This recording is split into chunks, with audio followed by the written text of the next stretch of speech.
Karena mahasiswa bau badan, Fakultas Teknik Universitas Syiah keluarkan surat panduan mengurangi bau badan.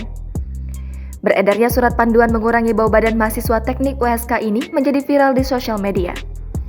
Diketahui, surat panduan itu dikeluarkan oleh Program Studi Arsitektur dan Perencanaan Fakultas Teknik Universitas Syiah mendadak heboh pada Rabu 16 November lalu. Tak kapan layar, surat panduan mengurangi bau badan menyebar ke berbagai WhatsApp group, termasuk di WAG milik mahasiswa Ilmu Komunikasi USK Angkatan 2018 dan juga WAG milik serambinews.com. Dalam surat yang ditandatangani Ketua Prodi Dr. Lainah Hilmasari, STMSC, memuat keluhan dosen terkait mahasiswanya memiliki bau badan. Dalam surat tersebut disebutkan bahwa ada banyaknya mahasiswa yang memiliki bau badan. Padahal kegiatan belajar dan asistensi dengan dosen akan memberikan waktu yang banyak untuk berinteraksi dengan orang lain. Surat pemberitahuan yang ditandatangani Ketua Prodi Dr. Lainah Hilmasari itu pun memuat panduan kepada mahasiswanya untuk mengurangi bau badan. 1. Mandi secara teratur. 2. Gunakan sabun antibakteri. 3. Keringkan badan dengan baik. 4. Pilih pakaian sejuk. 5. Ganti baju dan pakaian dalam secara teratur.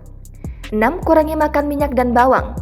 Disebutkan pula ketiak yang merupakan area yang paling berkeringat yang menyebabkan bau badan harus dirawat dengan memperhatikan hal berikut. 7. Gunakan antiperspiran.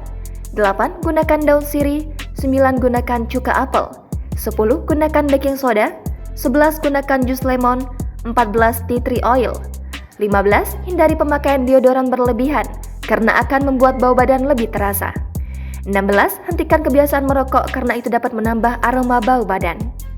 Mohon peringatan ini diperhatikan dan diterapkan dalam kehidupan sehari-hari. Jurusan sangat mengharapkan mahasiswa harus memperhatikan kebersihan dan aroma tubuh ketika proses kegiatan belajar di kampus. Tutup surat pemberitahuan tersebut. Saat dikonfirmasi, Humas USK menyebut pihaknya akan memintai keterangan ke Fakultas Teknik. Namun, hingga berita ini ditayangkan, belum ada informasi apapun yang diperoleh terkait surat pemberitahuan tersebut. Jangan lupa subscribe, share, komen, dan like ya!